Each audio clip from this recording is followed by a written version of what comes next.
The Northwest Territories Power Corporation has applied to increase electricity rates by nearly 18%. That is in addition to an increase of 7.1% that went into effect in July. The Power Corporation says it expects the rate increases will be phased in over the next year. The Public Utilities Board will decide on the timing and the final rate increase. The minister responsible for NTPC says the government recognizes the financial pressures on residents as the cost of living continues to rise. Caroline Wawzonek says the rate application reflects, quote, unavoidable challenges like extreme low water levels and volatile fuel prices. The rate hike application was a hot topic in the N.W.T. Legislative Assembly today.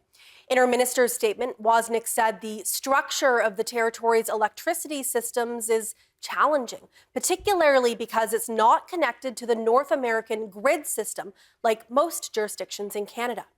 MLA Karen Testart asked Wawzonek to explain what the government is doing to address its infrastructure issues. What is the plan to solve this structural problem? If we never connect to the grid, we're never going to solve this. This is an unsustainable power system, and it's breaking the backs of Northerners at a time when they can't afford to pay a penny more.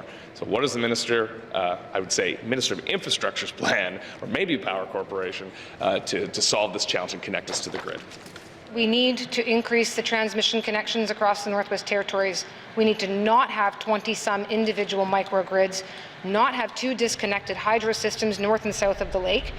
So, Mr. Speaker, it is certainly our hope that, again, in this capital budget, we are hoping to get to a place where we can connect the communities of Kakiza and Fort Providence into the southern hydro grid, hoping to advance work with the Clecho government to see the N.W.T. hydro project connected into the northern grid, and also hoping to see within this capital project advancement of the Tultson project, which would connect those two grids.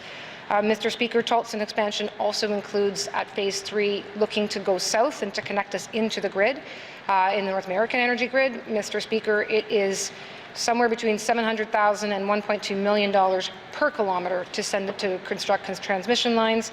So building our lines south, given the distance we would have to cover to connect, certainly wouldn't solve the problem by itself. If we can interconnect ourselves, we would be able to use surplus energy from the southern Tulsa system up to the north, and to have redundancy in the north so that communities can move power between them.